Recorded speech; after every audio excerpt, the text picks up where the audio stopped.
everyone. So a while back I posted a picture of this rig, and one of the things I'd hope to do that I'm just now getting to is showing you how I made the arms, because there's a lot of good tutorials out there. A lot of them you'll see their rigs, they make the arm curve like this, or it's just super complex and they try to go for this but they just can't do it, or they get close. But I'm really happy with how I got this to work, and it's not too hard actually. So I'm gonna go through the process of how to make your arm bend like this. So yeah, let's go ahead and do that.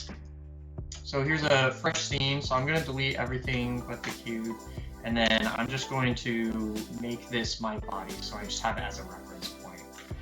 So we're gonna scale on the X by 4, and then scale on the Z by 6, and then scale along Y by 2. So here's our body.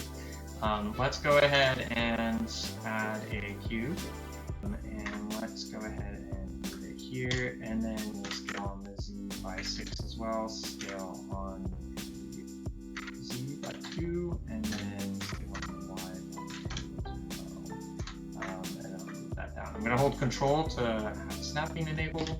Okay, good. So now we have this arm. You don't really have to put the origin in the center, like where the arm will rotate. I just like to do that for my sake.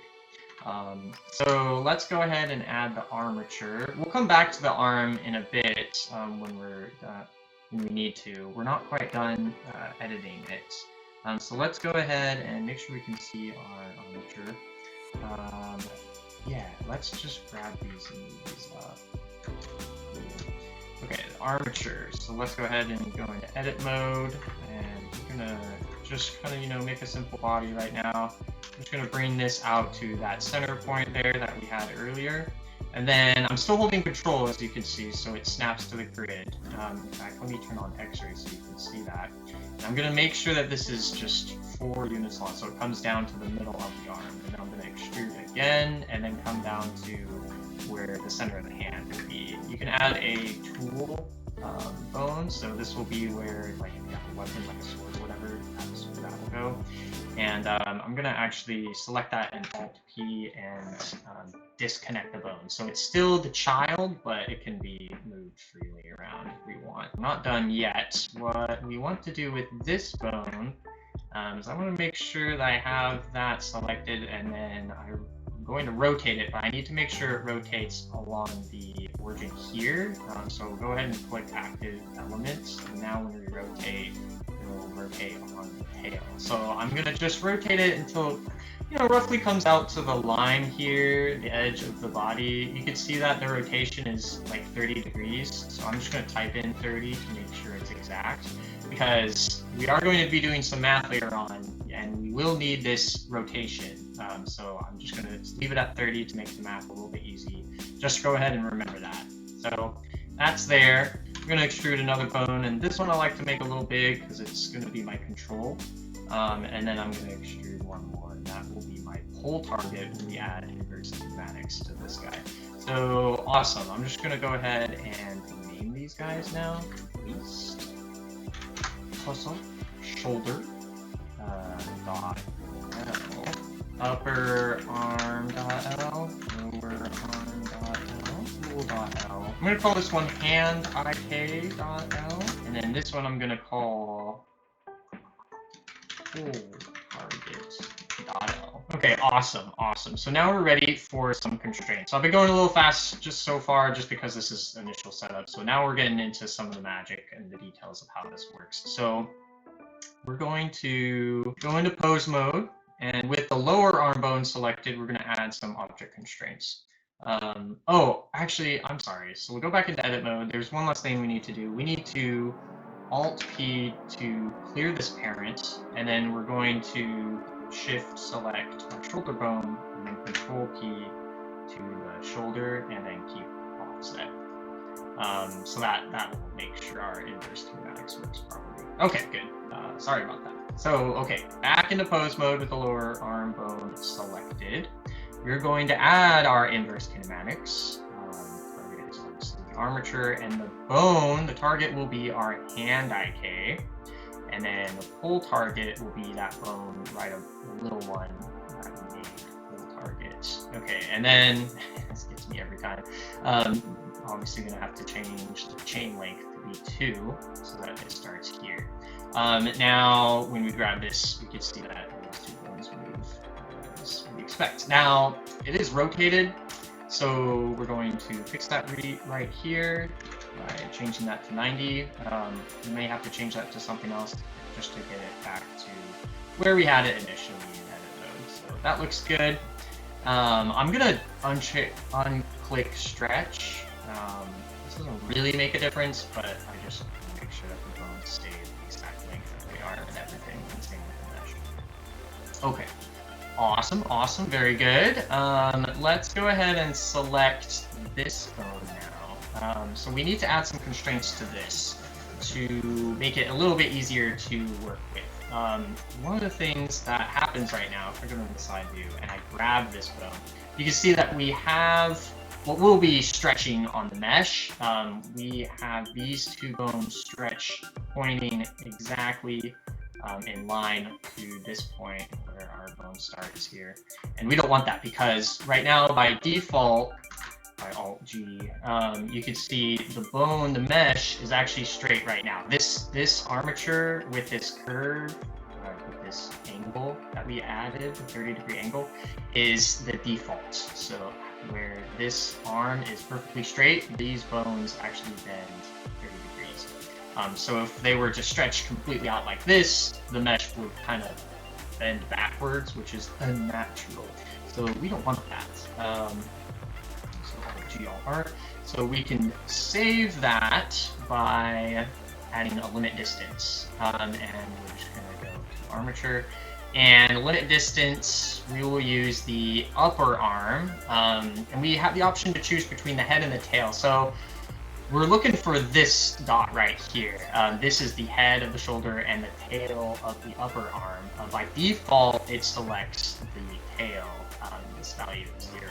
So with the upper arm selected, you want 0. If you do select the shoulder, then you will want a value of 1. So let's just use the upper arm because that's easier. And then by default, it actually puts in the distance that the bone already is from this point here. It's the same distance as this dashed line here. So that's really great. So now when I try to grab this bone and move it, if I try to move it away, it doesn't let me. So that's good. Now we're going to have the same issue where if we try to go too close, the bones will get scrunched up, or the arm will get scrunched up. And so we don't want that. We want to limit how close we can get to the shoulder, the same point that we were just working with. So we're going to add another limit distance. I'm going to call this max distance. And yep, that looks good. And then I'm going to add the, where is it? Limit distance, minimum distance. Okay. Let's go ahead and G and all of that just to make sure we have it reset. So bone, upper arm, same thing. Now, here's the problem. We need to know what distance we want here. Oh, also, because this is our minimum distance, we want to make sure that this is set to outside. So there we go. That's good. So if I set this down to like 5 point whatever, and I grab it now, we can see that we get the effect that we want, but we don't have the value that we want. So we need to know how close we can bring this line in. And that's kind of tricky because we can't just use a right angle here with our bones, right? We want the arm to be able to make a right angle. If I can draw here, this is what the arm basically will come out and look like. Yes, just like that. Let's actually make this color super obvious, super bright neon green. Ooh, it's hideous, but you can see it. Yeah, so this won't work actually, because you can see our tool was initially right here, pointing this way, and it's right here right now. So when the bones are at a 90-degree angle like this, the arm will actually be down like so, something like this. So we need a way to know what angle we need to bring this into. So we can use some math to figure out that angle. So we have the length of this bone. We have the length of this bone. We need the length of this. If we know the angle here, then we can use the law of cosines. Which basically says that if you have the knowledge of how long two sides of a triangle are and the angle between them, you can calculate the length of the third side. So that's what we're going to do. So again, we held control to make sure snapping was enabled for these bones. So we know that these bones are 4 unit length long, both of them. We didn't add any stretching or anything. So side A is 4, side B is 4 as well. What is the angle here? Remember, this is where that 30 degrees comes into play. So if you said 30 degrees, you're incorrect. Because really, let me get the calculator out here. Remember, we started out with really 180 degrees, and then this angle that we introduced here is 180 minus 30 degrees. So this is our 30 degrees right here. This is going to be 180 minus 30. Okay, so that's 150. In fact, actually, what's interesting, let me show you that we're on the right track here real quick. So if you go 150, you'll notice that this number should be very familiar. That's actually the amount that was in the max distance.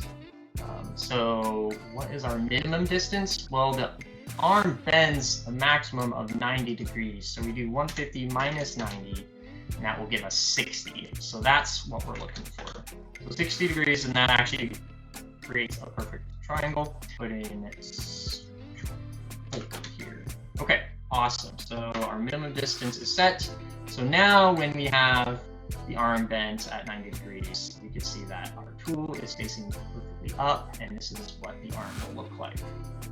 Just use your imagination. Don't worry, it'll come together if that didn't make sense. But all right, so let's move on. Let's go ahead and clear the notation and everything for that. We need one more constraint actually for this bone. See, if I pick it up and then I move it up past this horizon, the arm will spin in a really weird direction, and that's just annoying, honestly.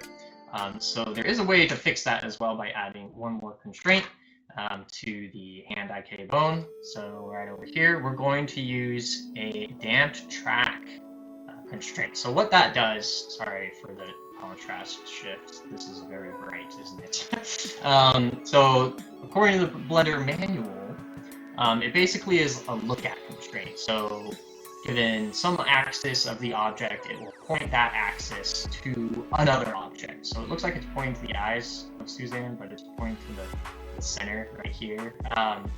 Same thing here. So that's what we will do. We will make sure that we point this bone towards the shoulder head here. So for the Armature tab, I'm going to turn on axes so we can see that. And I like to move the position over just a little bit so I can know for sure what bone I'm looking at. So it looks like the Z-axis is pointing straight up, which is where our bend is, closest axis to the bend here. So we are going to add that constraint, Armature bone upper arm dot L, and then make sure we're using the Z-axis. Okay, so that looks good. So now when we grab this guy and we move it up towards past this horizon line, it still points where we want it to go. So that makes it super nice. All right, so that's all the constraints for this.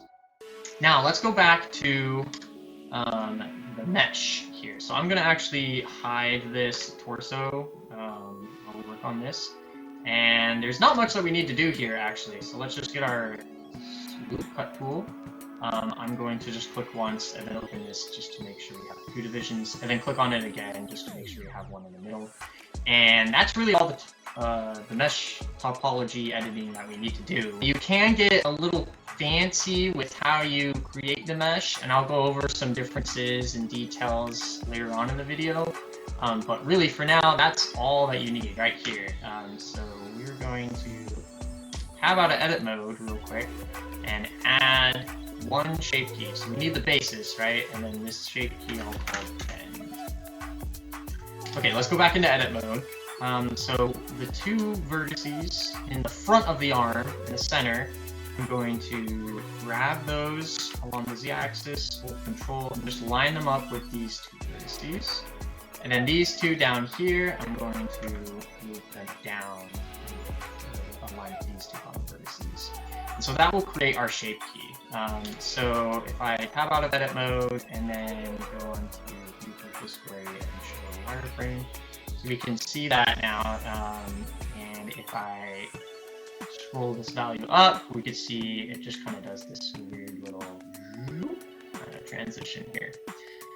Okay, that's all that we need there. So let's go ahead and Control P, parent our object to our armature. I'm just going to use empty groups, just as all these vertice groups with weights of 0 for all of them. So we only need the upper and lower arm. So I'm going to remove everything else. Good. So everything in this mesh, every vertice of this mesh is going to be controlled by either the upper arm bone or the lower arm bone. And we're not going to do any weight painting or anything. We're just going to assign these groups because the weights are either going to be 1 or 0. So I'm going to select nothing, and with X-ray mode on, I'm going to box select everything on the top half, including the middle section, everything in the middle section. So all of that, and I will assign this to the upper arm. Okay, so now if I deselect and then do the same thing for the rest of the vertices that we've missed and assign them to the lower arm. Okay, awesome. So now if I hit select on the upper arm, it should select all of those, and if I select the lower arm, it selects all of those. Awesome, perfect. So that's what we want. All right, almost there. There's still one more tricky trick in the secret of the sauce that we need to do. So we can see now when we move this bone, we get some weird, yucky effect going on here. But that's why we created the shape key. So if we kind of slide this around, we could see, oh my gosh, the arm starts to look more like a bendy arm. Minecraft arm right there. That's the look that we're going for. So what we can do is right click on the value or the number up here, and then click add driver. We'll click show in drivers editor, and that will bring up this cute little window. By default, it is a linear graph. So the driver basically takes in some value and maps it as a function. So just think input and output. Sorry, what is our input? Well, we haven't really defined that yet. So let's go ahead and select our driver. You need to open up this key area. Make sure you select here to open up the properties of the driver. But by default, we just have some scripted expression and some value plus whatever default you had as the value when you created the driver. We are going to come back to this part. We're going to look here at this big scary red part. We need to make sure that we attach it to an object. And this is going to be one of the bones of the armature. It's going to be the lower arm. And I'll explain all this in a second, so just make sure you follow along here. If you go onto the side view and you look at the lower arm, we can see the x-axis right here and the z and the y. Whatever axis you can't really see, whatever axis you're looking at, is the one that we are going to use here. So we want the x rotation, and we want it in the local space. Okay, awesome. So let's change this to averaged value. So now it's a linear, it's still a linear graph. And so what this is doing is it's taking the radians of the local space of this bone, so how many radians it has rotated, and then mapping it to the value of the shape key. So if we have rotated 0 radians, the value will be 0. If we rotate 1 radian, the value will be 1.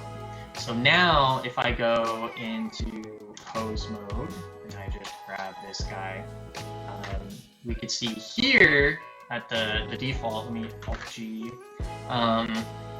the radians has rotated 0 radians. This is where the bone starts off. And then if I grab it and move it all the way 90 degrees, 90 degrees is actually, I don't know what that is, honestly. 90 degrees is 150, what, 1.571 radians. You can see that the shape key is going up, up, up, up, up, and then it reaches 1 right here, so it finishes, but we're still rotating, because this is 1 radian of rotation, and then the shape key, you can't go over 1, right? So it just stays at 1. So we need to fix that. So instead of using a linear graph, we need, instead of a straight line, we need a curve. And so we need to use a function, more specifically a parabola. And we need to figure out the values that we need for this parabola. Sorry, bright screen again. So a parabola is this function. So ax squared plus bx plus c. There's this nice thing that you can find just by a Google search, just like anything else. Just search parabola defined by 3 points Desmos, and this should pop up. So if we have 3 points, we can find the equation of a parabola. And it just so happens that we can easily find 3 points for our animation driver, for our arm. So we'll just use the start and the ends, and somewhere in the middle. So let me zoom in a little bit. So the start is going to be 0, 0, right? When the arm has rotated 0 degrees. So x is our input radians, excuse me. So when we have rotated 0 radians, our output will be how much our slider value for our shape key should be animated at. So we want 0 there. So then I'm going to grab the box. So we can see at 90 degrees, we're at 1.57 radians. Let's make this the last one. So x3 is 1.571, right?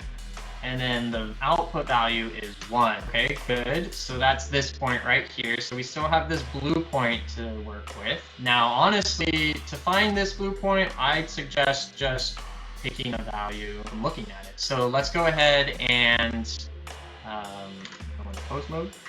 We'll move this guy over here. And then it looks really ugly right now, but that's what we want. So what I'm going to do is get out of pose mode, select the object, and then temporarily delete the driver. I'm going to undo that.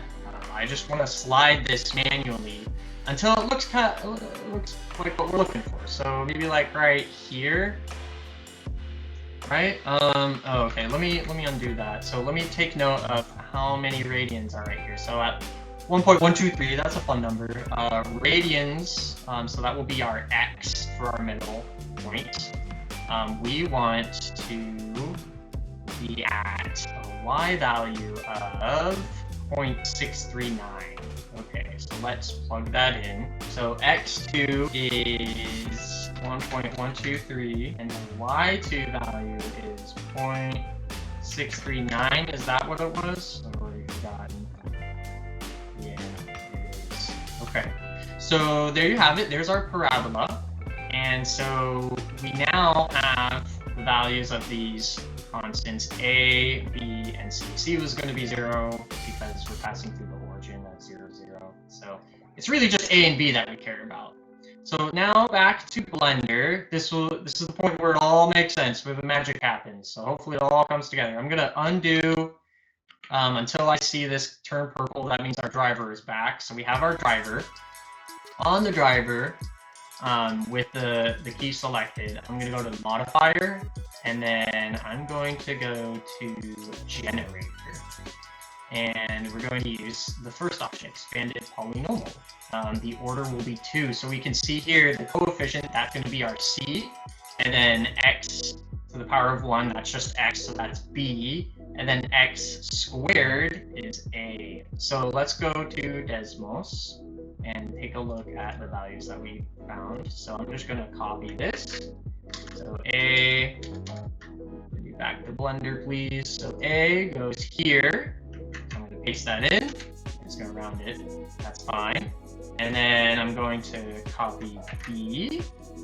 And I'm going to actually close out of this. I don't need it anymore. And paste that in there. Perfect. Okay, so voila pacha, we now have our parabola in our driver. So we can close out of this. We're done with that. Now, if we, oops, not in edit mode, I want to select this and then go into pose mode. Now if we go into pose mode and we grab this bone, we can see that our arm bends nice, very nicely. Now depending on like what numbers you input and how well you're eyeballing things, you may get a little bit of movement, especially when it gets to like being really small here.